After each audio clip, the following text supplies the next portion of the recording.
Welcome to Project Comedy, a podcast by and for military veterans doing stand-up comedy, turning military banter into quality stand-up comedy acts. We might be veterans, but our comedy aims to get everybody laughing.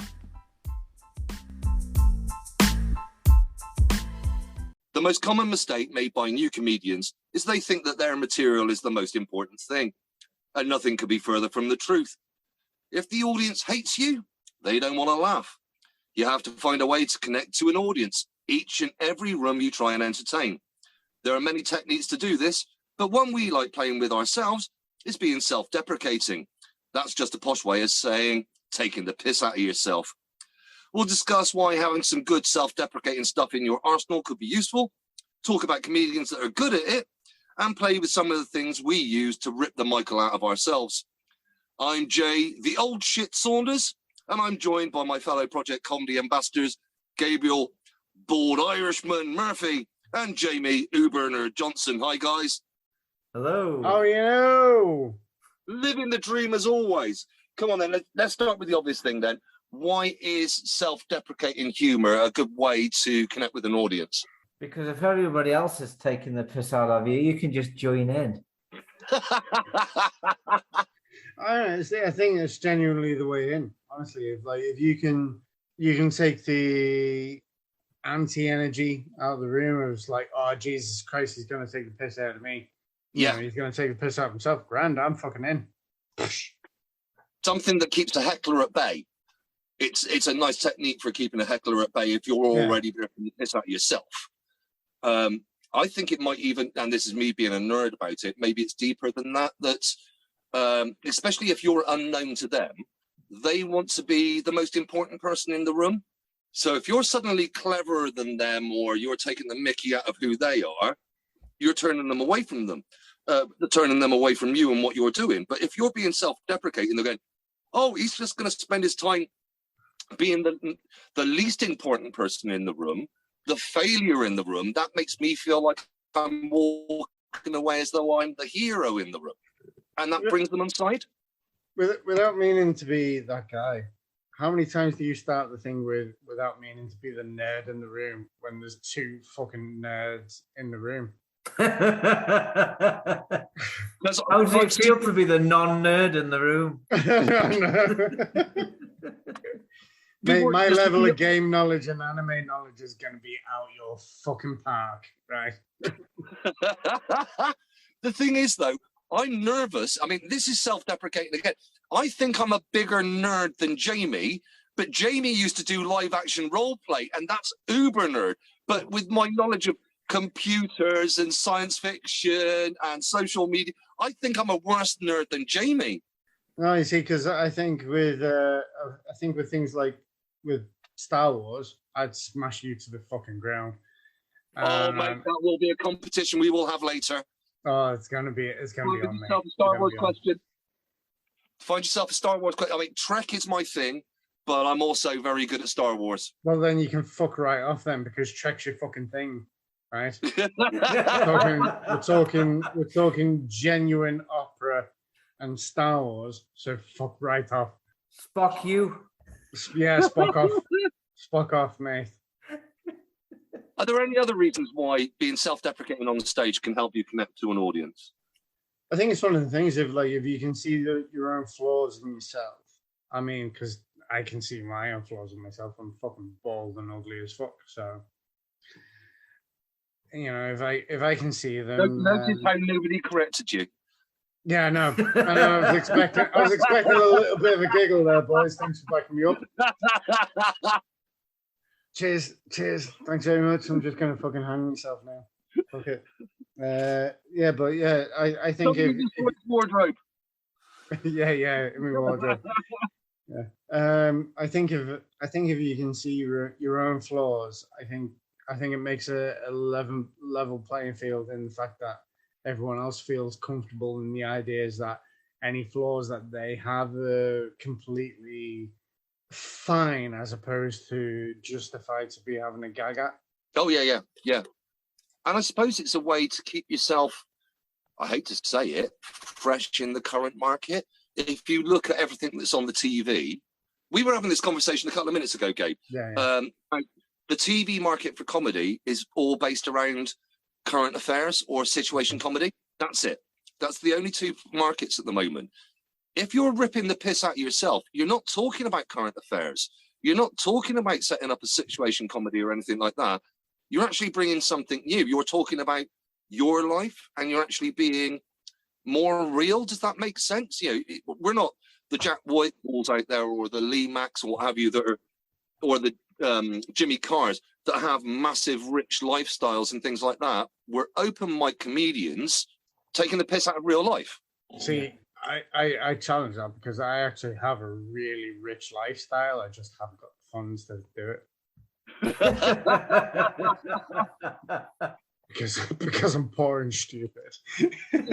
Maybe this is the new one. Maybe there's a new thing I should do. It's sort of like, so if you can self-identify as a female or a male, or just walk into TSB and just go, "Hey, I'm a millionaire." I'm going to go into Lloyd's and go, I identify as Elon Musk. I want my 32 billion now. What are you doing? Why are you oppressing my rights to identify as a billionaire? Yeah. Why can't you fucking like accept that I am a rich fucking knobhead as opposed to just being a general knobhead? Who on the circuit do you think uses self-deprecation the most or most effectively? Because I've got a couple. As always, I've got a couple of ideas. That's interesting. I mean, the first one that comes to mind for me is Rod Gilbert, because he loves, because he's always behind this angry man that's irrational, etc. He works off the idea that he knows that he's the knobhead in the room, but he can't help but be the knobhead in the room, which is very much like my line of work. And then his great mate, his best mate is the other one I can think of, and that's Greg Davis.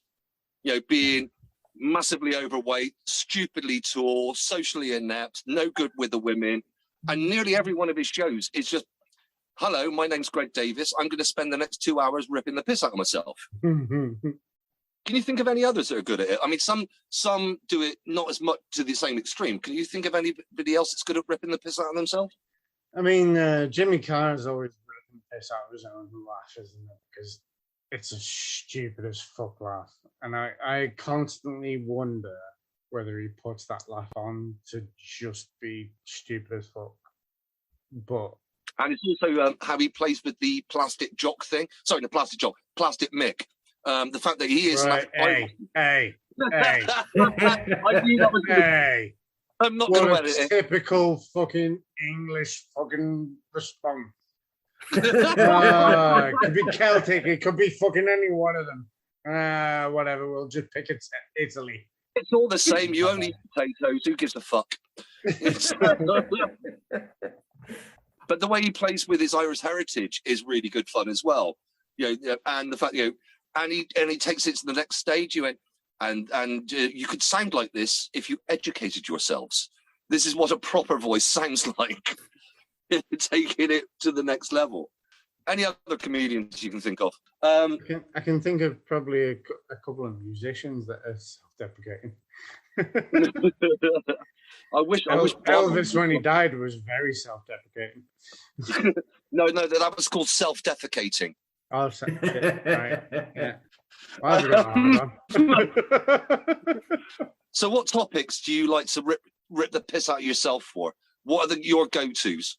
For me, it's my OCD. Mm-hmm. I think a lot of people can relate. I can't wait to turn one fork around in your fucking drawer.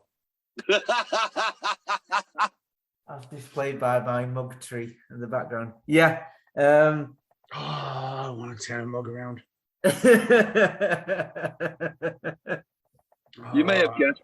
Is it weird that your OCD is triggering my OCD to fuck your OCD up?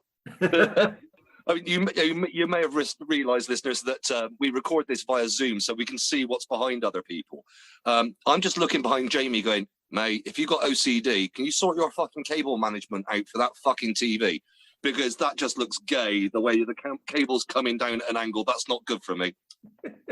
I love how it just dangles down. Like, having it. That's the story of my life, mate. Everything just Hey. dangles down, and that's all I've got in my life now. I love how you try to cover it up with your head as well. It's like, oh, it's not fucking weird. It's just me here covering up the only thing I have no control on. No, as I said, I've got to talk about my PTSD because I walk out with the assistant's dog. So I've got to explain why he's there. You can't ignore it. But it is cathartic to do it because being the most mental man in the room, I can end up playing with it, especially if I get a heckler. Hey, I challenge that. Right? We were in the same room. Right? You But just look like I'm with you. I'm with you on the PTSD thing.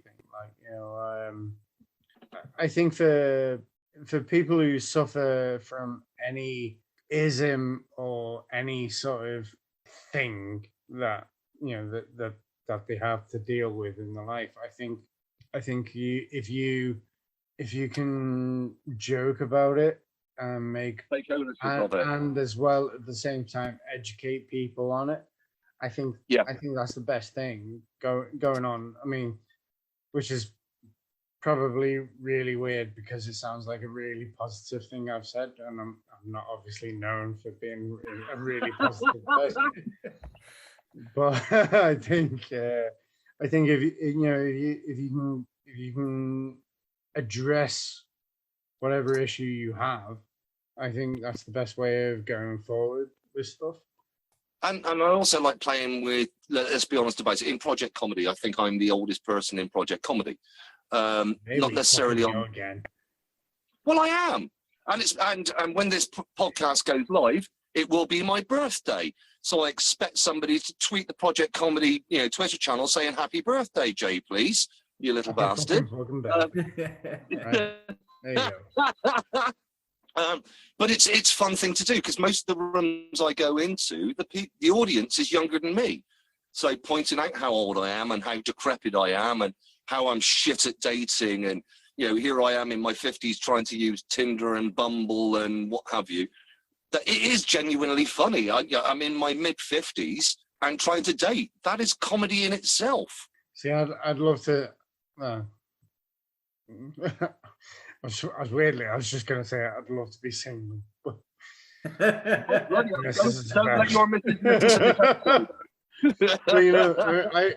remember being single as well and just like going in and just irritating the balls out of me as well. As like, oh, women were wanting this like multi-million £1 earning bachelor with a massive dong. who's well into 50 Shades of Grey, with all the stamina in the world, and it's just like, mate, I can do 2 out of 3. I'm earning next to fuck all, so cop the fuck on. How many shades of grey do you like, Gabe? Yeah, 1. Great. And I'm as many shades as I've got in my bloody hair these days.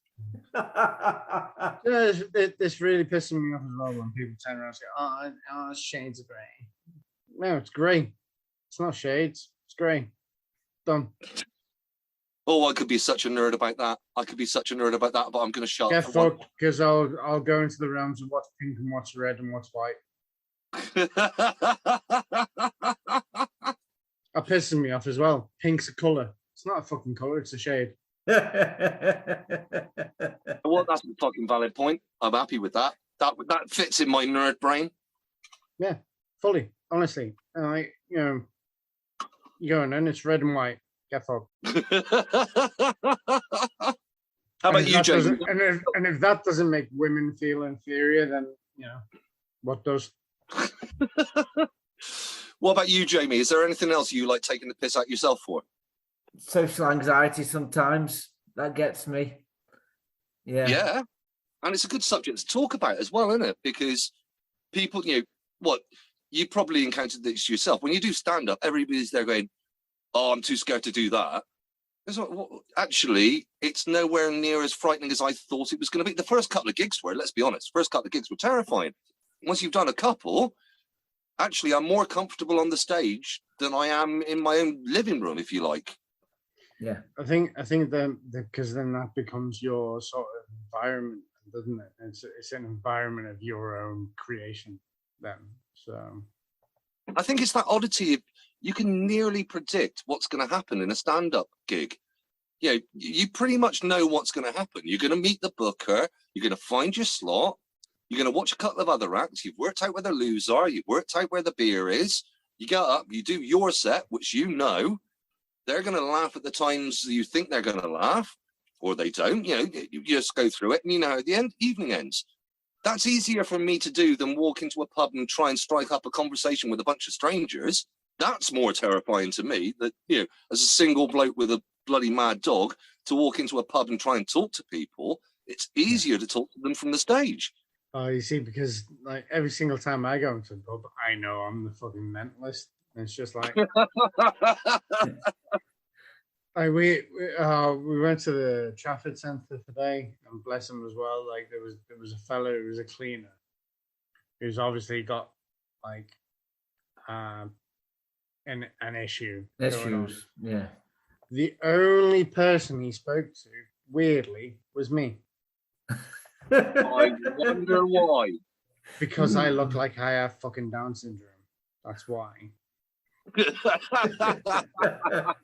And I am adamant in the fact that he thought he was just going like, oh shit, he's one of us.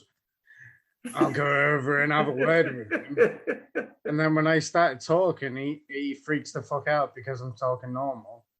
Well, as normal as a fellow with an Irish accent can go. Oh God. How's talking with an Irish accent called talking normal? I've literally just said that. All right. I'll blame that on my Wi-Fi then. You fucking uppity dickhead. I'm English. I'm honestly, like, and it was literally like he only came over and he spoke to me and the missus at the time, and it was and it was genuinely a lovely interaction, which is weird because I hate people, and he was a person, but you can't hate him, can you? You've just reminded me of another comedian that's great at taking the piss out of himself. So somebody that doesn't like being around people. Jamie was saying about OCD. John Richardson. Yeah. Yes. The warrior. The warrior. Like it's a the ultimate warrior. He's because there is a OCD. Oh mate, you're in. He's made a total. This episode is not sponsored by O2. Your Wi-Fi is fucking shit. Your internet is sponsored by Muslim contraception. In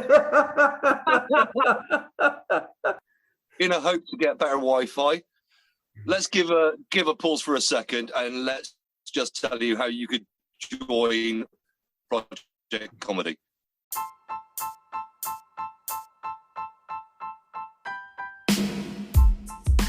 Are you a veteran, or even still serving, and think you'd like to give stand-up comedy a go? Then why not join us in Project Comedy? Visit the Project Recce website, that's projectrecce.org, then click on how it works. You'll find a Register Here button in the Project Comedy section. Fill that in, and the HQ staff will soon get you connected with the Project Comedy community and its weird and wonderful ambassadors. You'll be invited to our green rooms, where if you want it, we can train you in the basics. If not, you can just come along and have a laugh with us and see what we're up to and what it gives us. Are there any other areas about yourselves that you're thinking about taking the piss out of? Because I've just been starting to play with some stuff that I'm interested in playing with. Because it's looking at those things where you're slightly different to other people. So what I'm thinking about doing is talking about, here I am, I'm of the age I am, fine and dandy, but actually I grew up being adopted. So, I was adopted at a very early age. and it's made me a different kind of person because of it, because I've always known I'm adopted. So I think that could be a fun thing to muck about with. A true story. One of the reasons I couldn't date, I instantly got this obsession that if I was attracted to a girl, she had to be my sister. So I was terrified. I was only attracted to women because they were biologically related to me. And growing up in the area that you grew up in, that was off. Being in the West Country, mate. I mean, that's self-deprecation in a nutshell. I've been to Yeovil. I've seen the sights of Yeovil. Mate, I Oh was my born God. in Yeovil. I was Wow. born in Yeovil. Of course I'm terrified. You see, with you being make it- adopted, were you born in Europe? I was born in Yeovil, yes. And to make matters worse, so Oh, I ended up meeting... Or were you just born in some weird place called Ville and someone went, yo? To make matters worse, I've actually met members of my birth family, right? So, and I met them on the set of the reboot of Surprise, Surprise. So, Surprise, Surprise was by Cilla Black. I ended up meeting my mother and my twin half-sisters with Holly Willoughby. That was the highlight of the night. I got to hug. Hang on. With it being on the set of Surprise, Surprise, was it now called Deny, Deny? Do you want to know what the irony for me was? There were my twin sisters. They're both exceptionally good-looking women, and they're going, fuck no. Everything I was worried about is true. Both of my twin sisters are very, very good-looking women. Well, not being funny, I did want to fuck you when I saw you. You're not made of wood, mate. Those eyes ain't painted on. I mean, come on. Anything else you guys are thinking about playing with? Oh, man, I could play with myself all day. Oh. And that's a routine in itself, young man.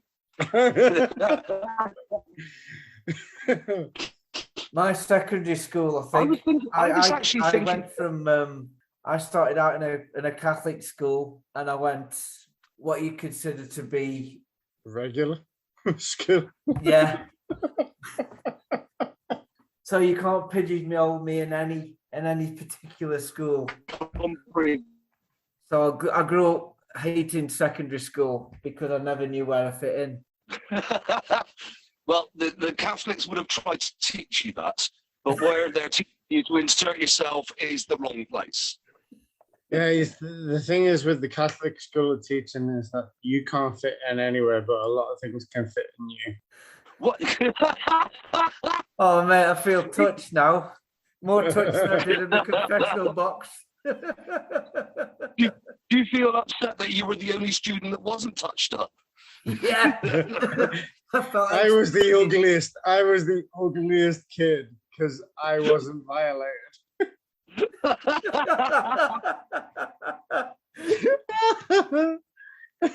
I come out there not needing fucking therapy. I'm fine, and therefore I'm ugly, which I now need therapy for. I was actually thinking to myself today because I was trying to write some material today. I went, oh, so what could be new? And I wanted to do something self-deprecating. And I thought, oh, how about a different take? How about I rip the piss out of myself for being straight? Because nearly everybody on the circuit I'm doing with aren't straight or cis or something like that. I actually think I could have some fun about, actually, do you know what? It's fucking complicated being a straight white male at the moment. And ripping the piss out of that. I was actually going to go down the line of like how boring I am sexually. Yeah. I am that boring. My idea of like pushing the boundaries is anal. Oh, At the minute. So I was thinking at the minute, don't get me wrong. Like, you know what I mean?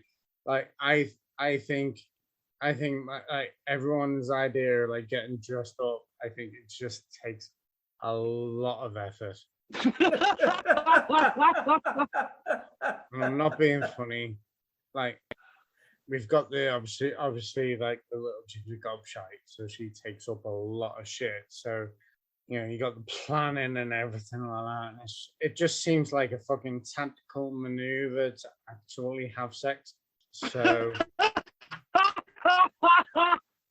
so the idea of involving other people, other shit, literally.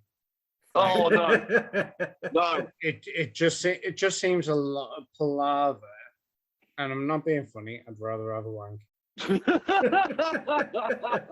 Like Ocean's 11. It's like Ocean's 11. Like the whole film is going down the idea that I'm going down this line and all this shit's going to happen. It's going to be dead exciting. Yeah, nice one. I've had a wank. I had a wank 20 minutes ago,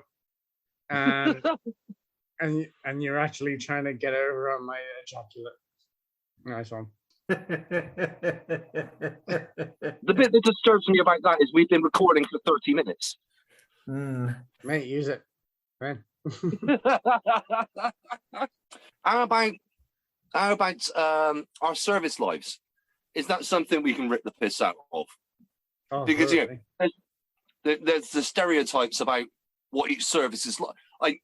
Let's play with it from the extreme end of what each of the services thinks about each other, and then look at it at what the public thinks of each service. Because we're far crueler to each other's service than the general public are. All right.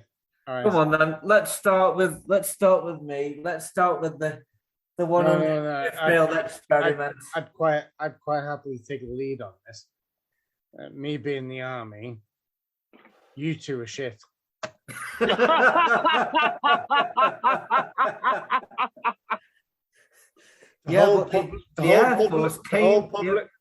public knows the army, the navy, and the air force are shit compared to the army. Why? The air force came from the army, so does that make us the shit of the shit? No, that makes you our progeny. That makes you the bastard child that Dad wouldn't get rid of. Yeah. That makes you our ginger child. Oh! We are ashamed of you. We are ashamed of what you've become. You're the member of the family with a different surname. I mean, you're in the family, but you got a different surname, so you're not quite the same. And her birthday's April Fool's Day. What more do you need to say? Any service that was started on April the 1st that didn't realise it had to close down by midday, how the fuck are you allowed to exist? The fact that you both know that just bolsters my argument that the army are better. I'm going to say this. I'm going to be controversial, but I have evidence that the British Army is the gayest of the three services. I mean, you can accuse the Navy, but when you brought out the new MTP and the new CS95, you came out with the gayest item of uniform ever created. Camouflaged shorts. What the fuck do you need them for? I mean, right. I will personally back that up, right? Because back in my day... You name me a combat situation where you need to be camouflaged from the knees up. Hang on.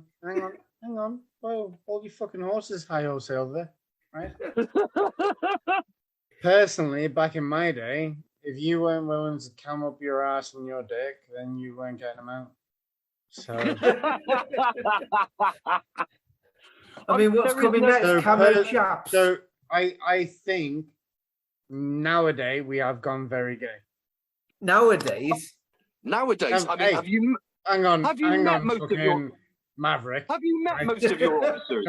Don't go fucking nowadays with me like you're fucking like you're immune to the gay pin, right? You have met the officers in the British Army. They all went to boarding school. Says the officer in the fucking Navy. Shut the fuck up. At least I went to a comprehensive C of E school and a polytechnic. I wasn't bumming somebody's arrow. Right, hang on. I'll fucking trump you there because I went to a private Catholic school.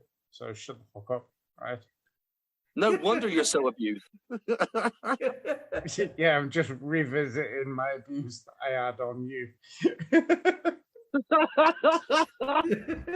I mean, what do your family say? You went to a boarding school and you didn't make officer. I mean, are you No, I didn't. No, hang on. I didn't say I went to a boarding school. I said I went to a private school.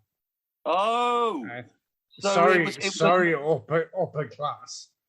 Right, and I No, there's also no went. pigs involved. And No I pigs also involved went in your in because school. I had a scholarship place. Right, so I earned my fucking place there. Oh, I get it. So you were somebody's Batman. No. I kicked fuck out of every pompous dickhead in there. I bet you were the priest Batman. Yeah, I was the head altar boy. I'll tell you one of the best gags I've heard about the Navy. I love this, and it's from my Royal Marine mates, and they turn around and go, "Yeah, but the Royal Navy is nothing more than Uber for Royal Marines." And there's no way I can destroy the argument. It's fucking beautiful. I love that gag. The Royal Navy is Uber for Royal Marines. I fucking love it. See, one of my things is the fact that the Royal Navy became like it was just effectively like legitimate piracy. Oh yeah, proud of it as well. Like, you know, at least the army like blew shit up and killed stuff. Well, no, the army actually came from a load of lords defending their own land. I mean, there is a reason why you're the British Army, not the Royal Army. You actually came from a bunch of bastard tribes. Wow. Do you see how we threw that one in there? It's fucking true. It's true. Hey, man, I won't deny it. I mean, don't get me wrong, I'm Irish. I don't give a flying fuck either way. Flying fuck. I dragged the RAF in there. I remember when I was a lad and I was telling guys that I wanted to join the Navy. And back in those days, we had the old Ark Royal, not the Ark Royal before, the last one, the 3-deck cruiser, the proper old Ark Royal. And everybody was turning around to me and, "Oh, so you're definitely gay, because did you know it had it's got 7 gay bars on it?" And I was trying to work out, how do you defend yourself from a public perception that everybody thinks that it's got gay bars on an aircraft carrier? It actually got 8. It's got 7 gay bars on the battleship. Nice. Do you know what? I wish there were. It'd be more fun at sea. I mean, you get better party nights at gay bars than you will do from a straight bar. What are the standard stereotypes you get, Jamie? Oh, yeah, well, you obviously got the hotels. Yes. You've got the... If the listeners don't know, and we both know this, Gabe and I both know this, when the RAF deploy, they book out every 5-star hotel in that theatre of conflict, because there's no way you can go to war without a tease made. This is what the Royal Air Force do. And of course, all the pilots haven't progressed any further along since Biggles was flying. Who the fuck is Biggles? You gotta love having an Irishman in the room. It's there were a series like of fucking books bagpuss. It was a series of books about this fighter race of the First World War, and his name was Biggles, and all of the other pilots had really bizarre names, didn't they? I can't remember but it was all tally-ho, let's go and blast out the Jerrys from the sky. The Red Baron's ready for us. What a shock that you've made a load of English books about a twat in a plane. And you called him fucking Biggles. Biggles. Yeah. You bunch of dickheads. Have you seen the... Honestly. You know, I'm embarrassed that you overtook my fucking country. I really am. Can you imagine if Biggles went to Ireland? Yeah, you wouldn't be fucking called Biggles for a start. Called something fucking cooler. Like Shawnee. Or, you know, with a fucking... Seamus O'Shaughnessy. I mean, something that could fucking rhyme at least. Do you know what I mean? Oh, Seamus, take down the Red Baron with that potato. Hey, shut the fuck up. Right? Hey, if a potato couldn't take down the fucking Red Baron, like we'd have done it fucking ages ago. Shut up. Taking the piss out of Gabe, my have you fucking ever players. seen the Armstrong and Miller chav pilot thing? So, you've got these two World War II pilots, really chavving it. Chav pilot. Oh, Yes. no. Have you not seen it? No. Oh, I'd love it is great. No, I'd be in for that. I'd be It's like proper World War II sort of Battle of Britain. The whole in Blackadder, they're going over the top. But no, they're even more extreme. Yeah, even more extreme than that. But they're trying to get out of war by being total chavs. Because I can't fight today. Because I've got orthopedic shoes, haven't I? And I'm on the spectrum. And it's just joyous. They're taking modern concepts. Mate, that's the other side of life as well. Like, can you imagine if World War II happened in nowadays? Like, mate, fuck it wouldn't happen, would it? Oh, Jesus Christ! Like, come on, men, over the top. Hey, I'm not a man. Right? I clearly tick the box in the gender thing of like I'm fluid binary. So I'm not a man today, and my pronouns are they or them, and I'm not going over the top. Men over the top. Honestly, can you imagine if that happened today, though? Wow. Wouldn't happen, would it? It's just reminded me of one they did about the Navy. Not Armstrong and Miller, but it was the precursor to Brass Eye. But they did these investigations. It's like a fake news show, and it was supposed to be about outrageous behaviour in the Royal Navy. And they interviewed this admiral, going, "So you wanted this man out of the Navy because he was gay?" He went, "Oh yes, he's horribly gay, horribly gay. He's as gay as a window. He's as gay as a window." And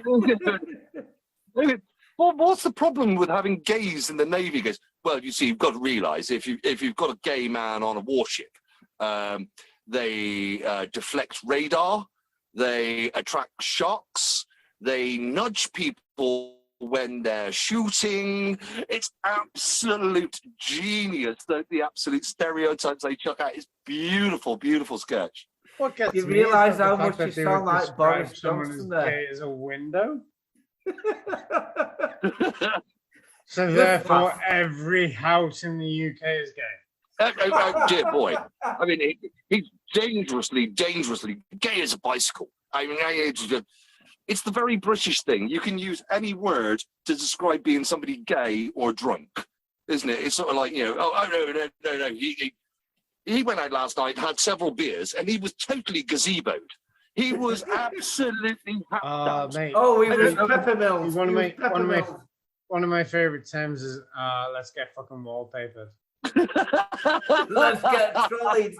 Let's get fucking wallpapered. Let's get absolutely fucking plastered. Right. You can use it for drunk or for gay. No. He's gay as a saucepan. I'm telling you, I mean, he's completely and utterly draining tray. He is awful. What are the army stereotypes then, Gabe?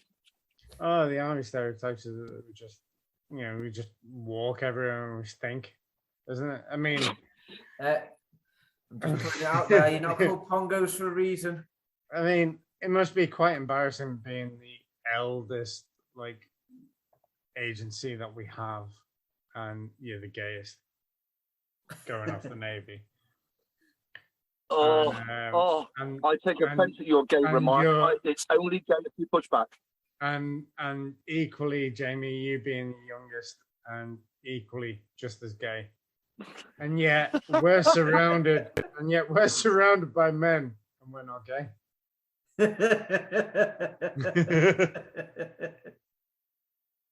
I do adore the army. It makes me laugh. It honestly makes me laugh because you turn around and say, "Oh yeah, I'm ex-forces," and everyone, the immediate reply is like, "Oh, you're in the army." Yeah. Yeah, it's only because I've got a very good mate who's in the RAF regiment as well, by the way. Oh no! Well, hang on. We'll come to them in a minute.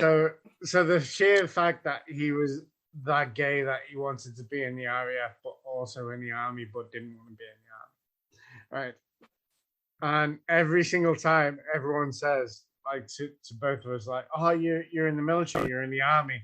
I instantly just look at him. I was in the army. At times it's fun. At times it's painful. It's like if we go back to Gulf 2. Gulf 2 coverage, you saw like a soldier died today in Iraq. Marine so-and-so died today. And you go, he's not a fucking soldier. He's a Royal Marine.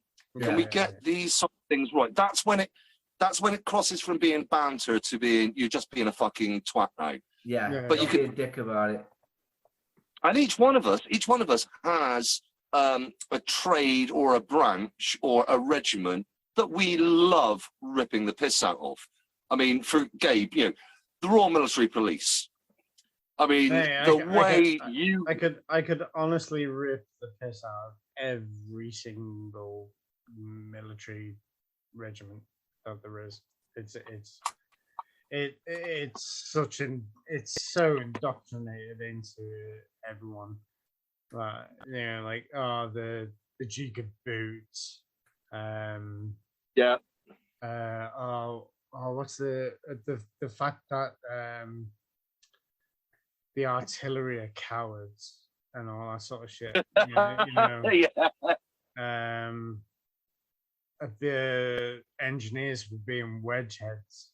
The Remy for being, Royal Engineers made easy and all that sort of shit. I swear to God.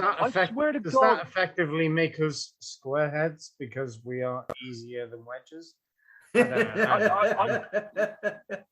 It's one of the things I love about the army. I swear, the army are more rude about their other arms and corps than they are about the other services. Oh yeah, thoroughly. I mean, we just associate you two with being gay.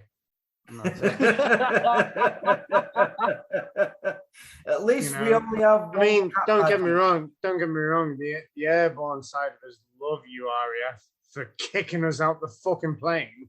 Well, if they're daft enough to jump out of depending on how far down. That's their bad luck. Like when you start on the stick, when you're jumping out the plane as a paratrooper, and it's all quite nicely. It's like, tap you on the shoulder or go. 4 or 5 go by. All of a sudden, you're grabbing us and throwing us out the plane, and then it gets the last few that comes sprinting at the end. He gets a fucking kick up his ass. It's not on, mate. It's not on. You're right. Got to be back in time for tea and medals. What? I know exactly. Fucking halfwit. I don't think you're off the hook. Hollandaise sauce, and there's us with this choice of fucking brown sauce and ketchup. I don't think you're off the hook, Jamie, because you've got some beautiful branches in the Royal Air Force. I mean, number one, the RAF regiment. The regiment. The very special RAF regiment. Gotta love them. And their 5-miler of death. That is arduous. It genuinely makes me laugh, right? The fellow I said who was in the RAF regiment that I know is quite vocal by. I don't know whether he pays attention to this podcast or not, but if he does, hiya, Matt.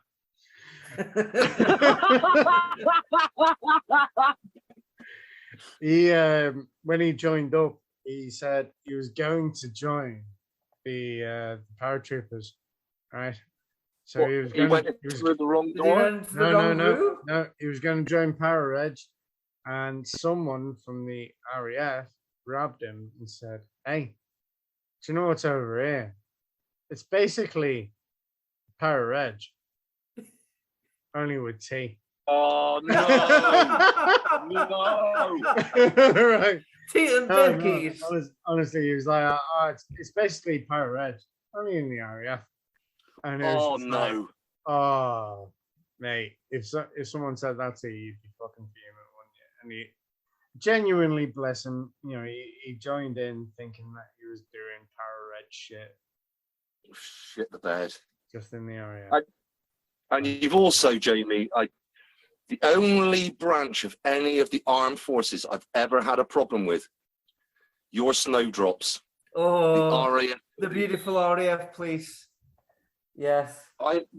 Barrier up, barrier down, and let's arrest everybody, including ourselves. I mean, it's the greatest pinnacle in any snowdrop's career to arrest somebody else in the RAF police. I've never seen something that turns on itself so much. You just have to get an arrest. Is it like CSI? CSI. Oh, no. It could lead to promotion. I mean, they're a self-eating snake. If you can arrest a fellow RAF policeman, you're getting promoted. Yeah. It's a bizarre place. But I can talk with my service. It makes me laugh. Like my missus is like niece. She's after trying to join the regular police, and she's there going in and saying like, oh yeah, I'm going into the police and I'm doing this, and I'm like, oh yeah, nice one, grass. And she goes, yeah, but I want to be a dog handler in the police. I'm like, yeah, nice one, you're just a grass with a dog. And I've got to be honest about my own service, because come on, we've not done ourselves any favors because of history. I mean, up until very recently, we had a branch, a trade called seaman. Yeah, you were an able seaman. You were a leading seaman, a petty officer seaman. I mean, that's not great in the public eye today. No, being a petty seaman. And of course, our police. We weren't allowed to have police for years. I think it was 2010 we were allowed to reinstate them as Royal Navy police. They were regulated. Why weren't you allowed to have police for years? Because you were too busy stealing shit? No, it was Winston Churchill. Winston Churchill and his line of, yes, I know what naval discipline is. It's rum, buggery and the lash. And he removed the warrant cards. From our police. But they're called Master Arms. Eventually, if you make the rank of...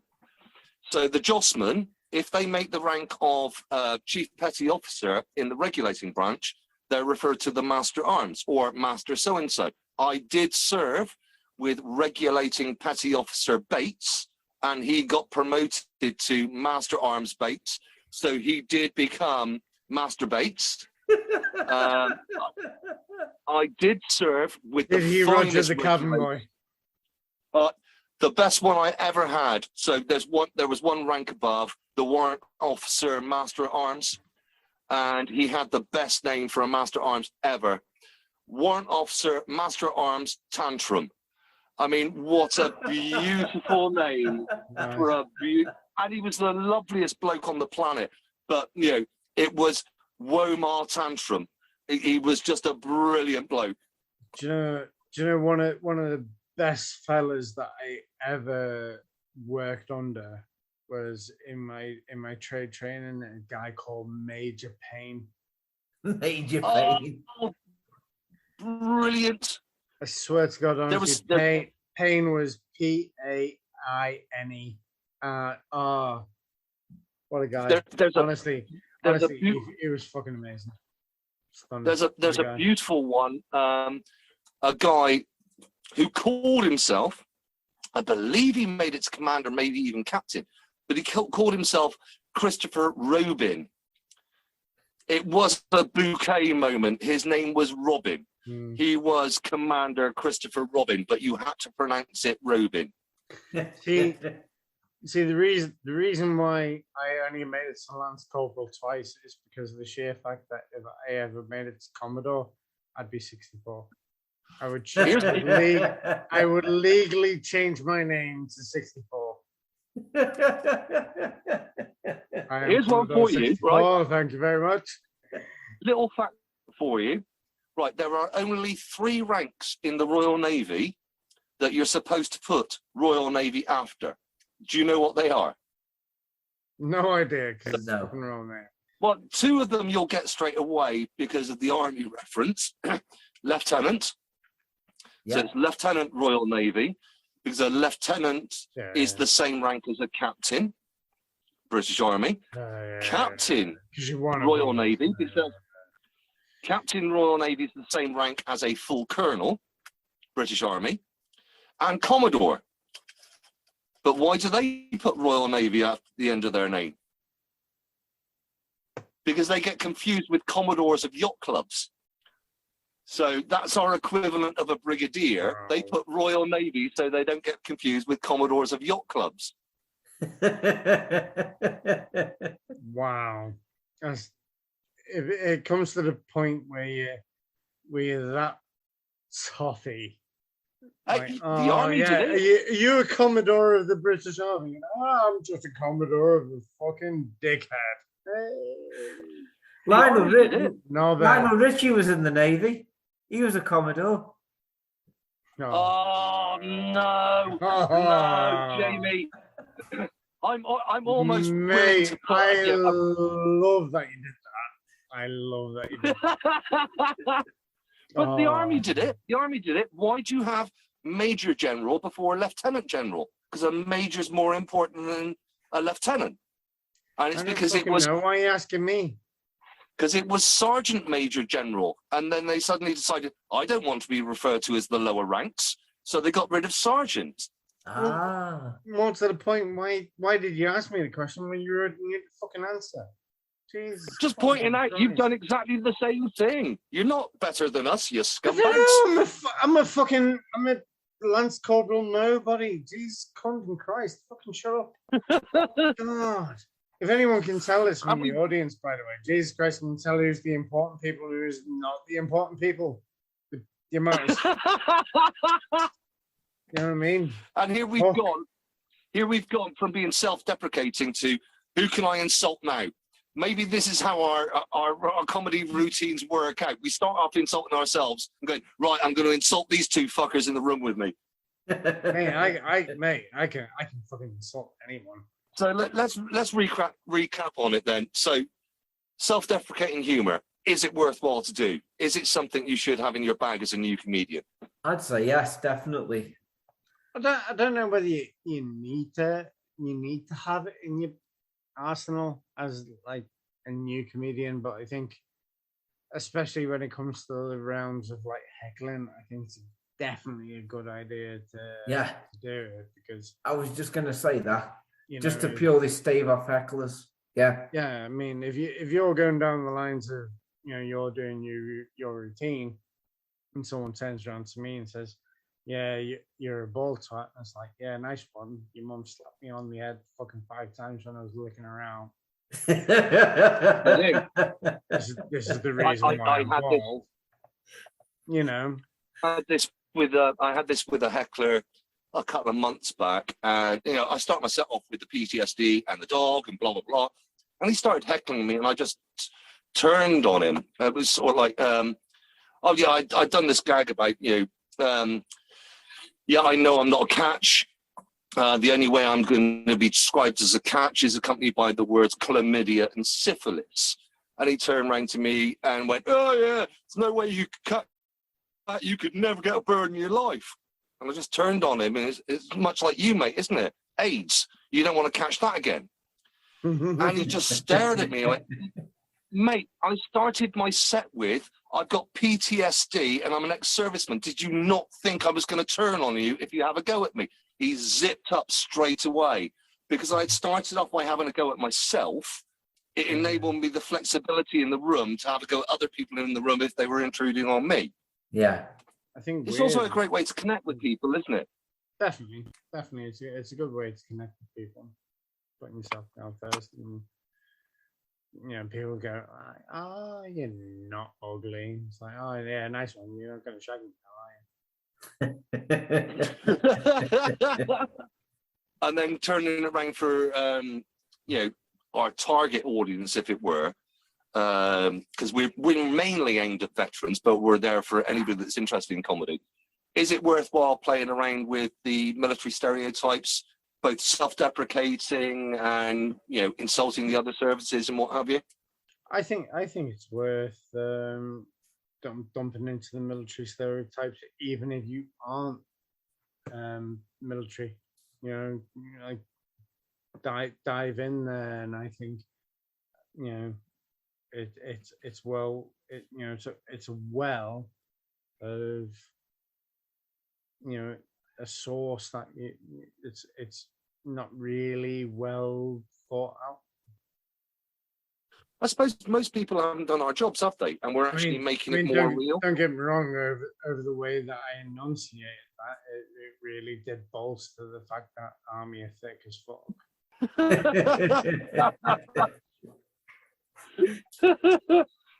And there we have Gabriel Murphy living up to every stereotype of the British Army, that they need 5 hands to count how many's in a dozen. Oh jeez, that was really bad, wasn't it? It was really bad.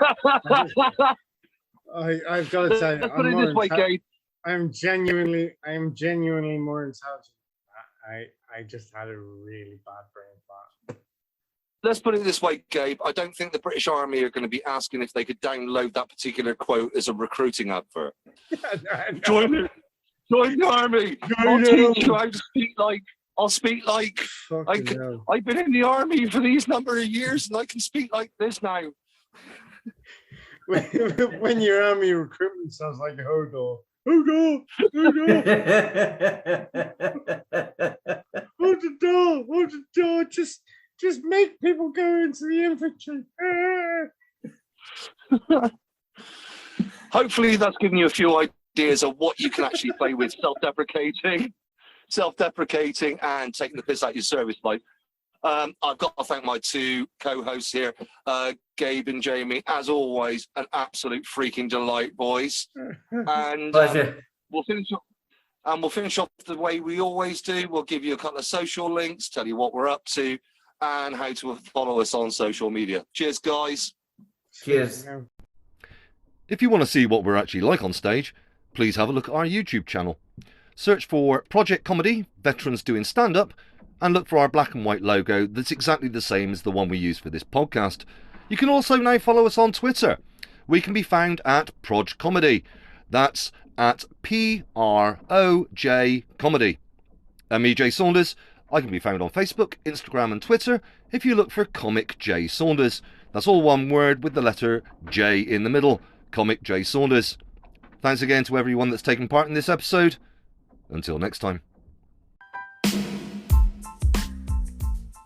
Thanks for listening to the Project Comedy Podcast. Please support our veterans as they continue their comedy journeys. To find out more, including gigs our veterans are doing, please search for the Project Comedy group on Facebook, where you'll also find links to Project Recce, the veterans charity that makes Project Comedy possible.